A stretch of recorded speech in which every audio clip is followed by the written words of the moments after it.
자, 여러분 안녕하십니까? 이 정신을 못 차리게 만드는 하루죠. 새벽부터 이렇게 사람들을 잠 못 재우는 비트코인. 오늘 특별히 영상을 좀 일찍 제작을 하고 있는 크립토 토마토입니다.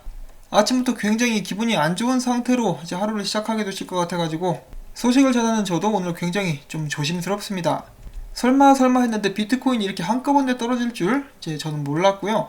코인 마켓캡 상에서는 8,500불 되어 있는데 바이낸스 같은 경우는 지금 7,000불대까지 떨어졌었던 그런 하락률을 보여주고 있습니다. 지금도 하락이 계속되고 있는 그런 상황이고요. 정말 좀 뭐라고 해야 될까요?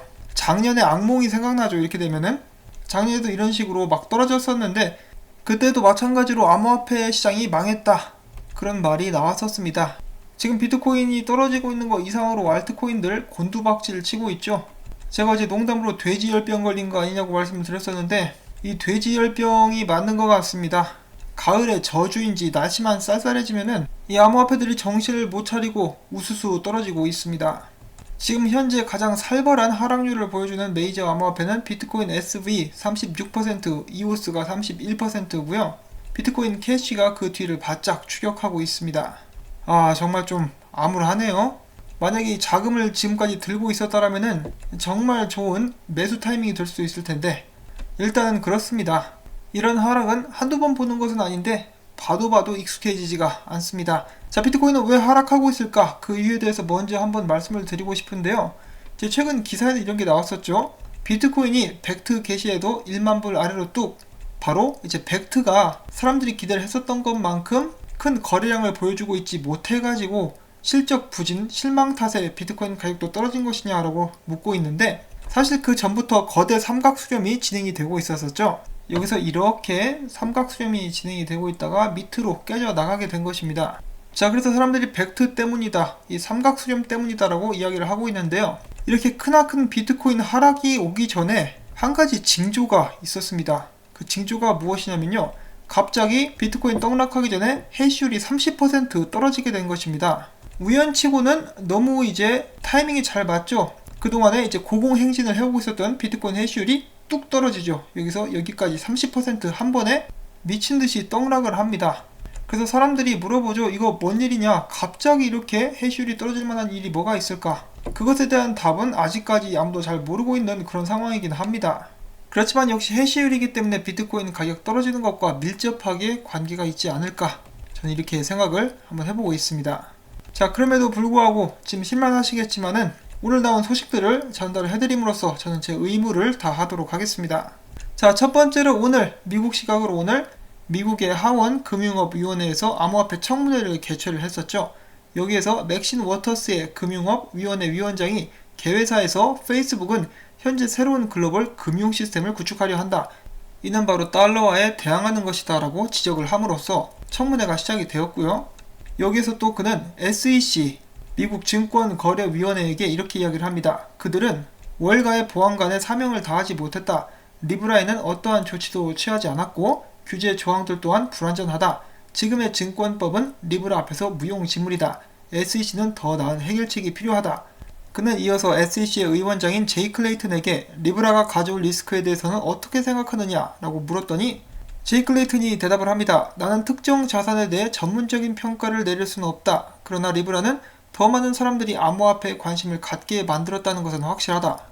암호화폐는 리스크도 있지만 좋은 점도 있다. 지난날 우리는 금융자산 생태계 시스템을 구축해왔다. 암호화폐는 이 같은 시스템을 회피할 수 있는 잠재적인 리스크가 확실히 있다고 본다 라고 답을 합니다. 여기에 이어서 또 다른 하원 의원 브래드 셔먼이 이렇게 이야기를 합니다. 내가 보기에 리브라는 펀드다. 마크 저커버그가 페이스북 창업자인데 이미 많은 돈을 가지고 있다. 그러나 그에게는 더 많은 돈을 찍어낼 능력은 없다.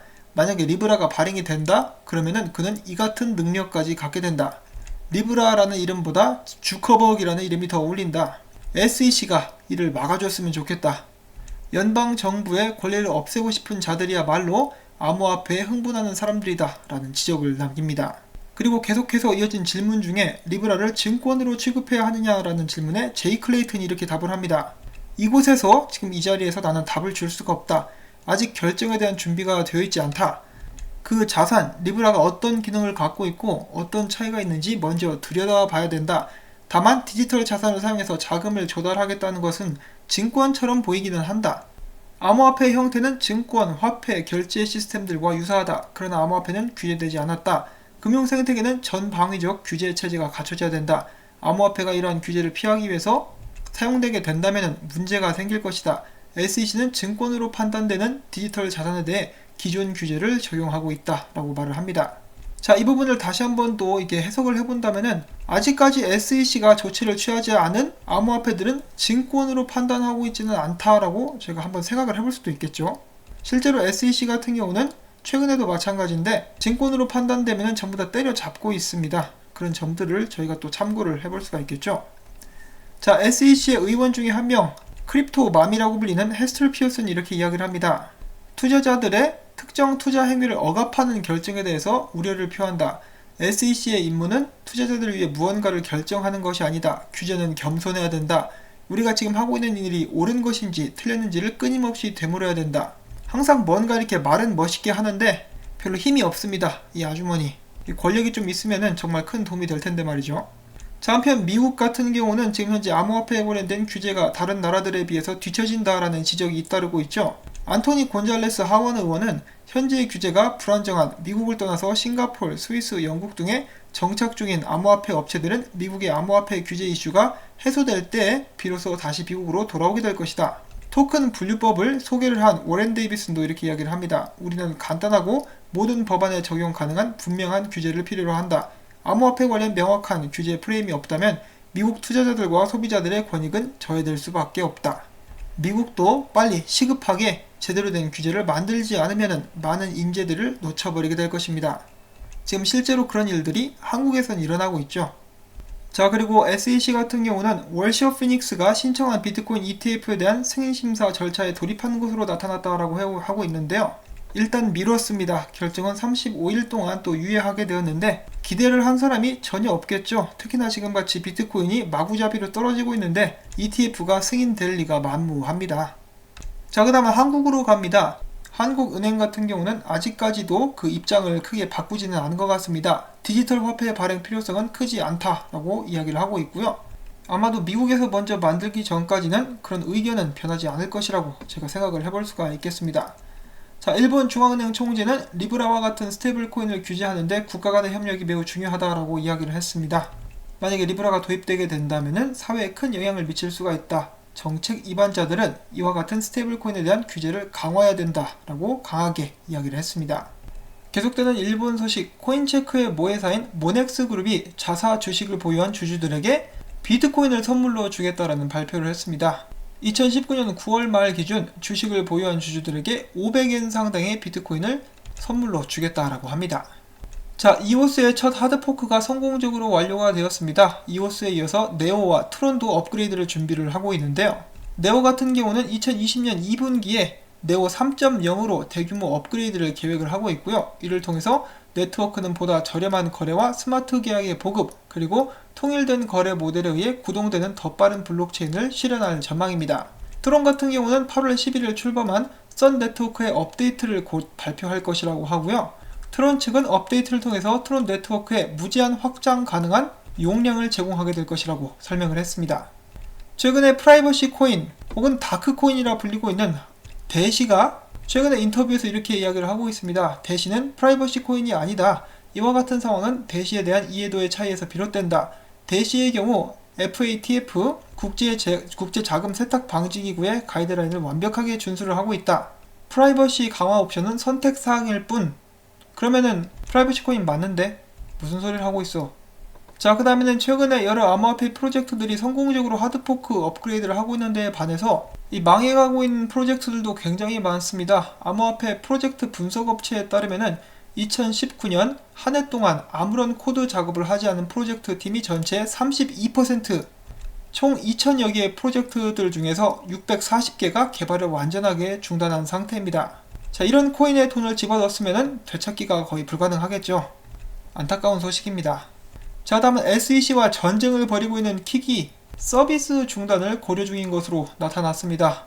미디어에 따르면 업체에서 이미 70여 명의 직원이 정식으로 해고 통지를 받은 상황이고요. 앞에서 말씀드린 바와 같이 SEC와는 미등록 증권 판매 혐의로 법적으로 소송을 벌이고 있는 그런 상황입니다. 자, 여러분, 비트코인 가격이 오늘 떨어지고 있는데요. 어쩌면은 비트코인을 더 싸게 살 수 있는 기회가, 또 다른 기회가 생기게 될 수도 있을 것 같습니다. 영국 경찰에 압수된 50만 파운드 하나로 약 7억 3천만원 상당의 암호화폐가 경매로 나오게 되는데요. 비트코인, 이더리움, XRP 등이 포함이 되어 있습니다. 이 경매는 총 2차례가 진행이 될 예정인데요. 첫 번째는 한국 시간으로 25일 21시, 2차는 26일 21시입니다. 중요한 것은 온라인 경매이기 때문에 전세계 어디에서나 참가하실 수가 있습니다. 자, 다음은 벡트에 관한 짧은 업데이트입니다. 최근에 아담 화이트, 벡트의 COO가 CNN과의 인터뷰에서 벡트는 기관 투자자들을 위해 출범을 했지만 선물 계약 자체는 중개 업체에서도 거래가 가능하기 때문에 개인 투자자들도 비트코인 선물 계약을 거래할 수 있을 것이라 기대하고 있다라고 밝혔습니다. 또한 그는 이어서 비트코인 선물은 비트코인 가격에 직접적으로 영향을 받는 채굴 업체들에게 딱 맞는 상품이다. 좀 많이 사주세요 라고 광고도 했습니다. 사람들은 아직도 벡트, 해시레이트 반감기 덕분에 곧 있으면 비트코인이 사상 최고가를 넘어설 것이라고 이야기를 하고 있습니다. 지금 벡트 같은 경우는 큰 영향을 아직까지는 미치지 못했고 해시레이트는 오늘 30% 급감을 했죠. 자, 반감기는 저희들의 기대를 만족시켜 줄 수 있을 것인지 아니면은 소문난 잔치집에 먹을 거 없는 것처럼 다시 한번 비트코인 가격에는 영향을 주지 못하거나 오히려 가격을 떨어뜨리게 될 것인지 승부처는 내년으로 미뤄지게 되겠습니다. 이 비트코인이 왜 떨어졌나 했더니 브라이언 켈리가 입을 놀렸었습니다. 이 톱리와 함께 월가에서는 투톱으로 불리죠. 투톱으로 말만 하면은 90% 이상 빗나가는, 반대로 가는 어마어마한 능력을 가진 톱리와 브라이언 켈리. 마치 축구로 치자면은 메시와 호날두 정도라고 볼 수가 있겠죠.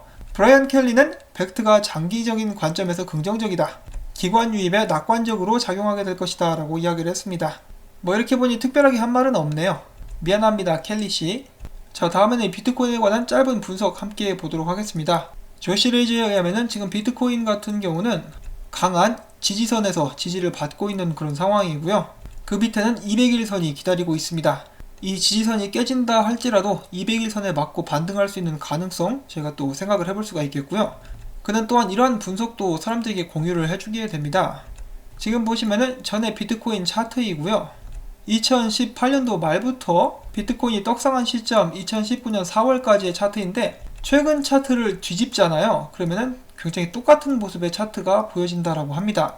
그리고 이대로 가게 되면은 비트코인이 5,000불까지 떨어질 수도 있다. 그렇지만은 이제 8,000불까지만 떨어지면은 좋겠다.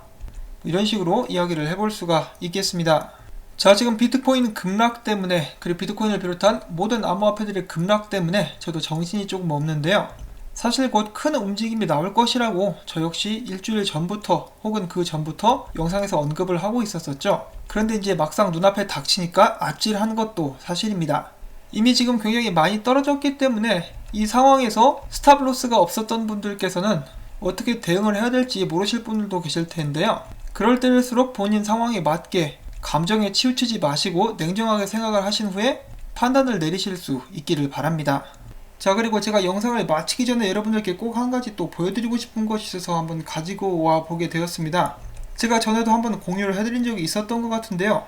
지금 보시면 2017년도, 2019년도죠. 이 차트 분석이 좀 나온 지 된 것이기는 합니다. 근데 비교를 해보시면 지금 2017년도와 굉장히 비슷하게 가고 있습니다. 지금 삼각수렴을 거치다가 떨어지고 있죠. 지금 계속 떨어지고 있는데 사람들이 망했다라고 외칠 때 2017년도 같은 경우는 바닥을 찍고 쭉 끌어올리면서 불장이 시작이 되었었습니다.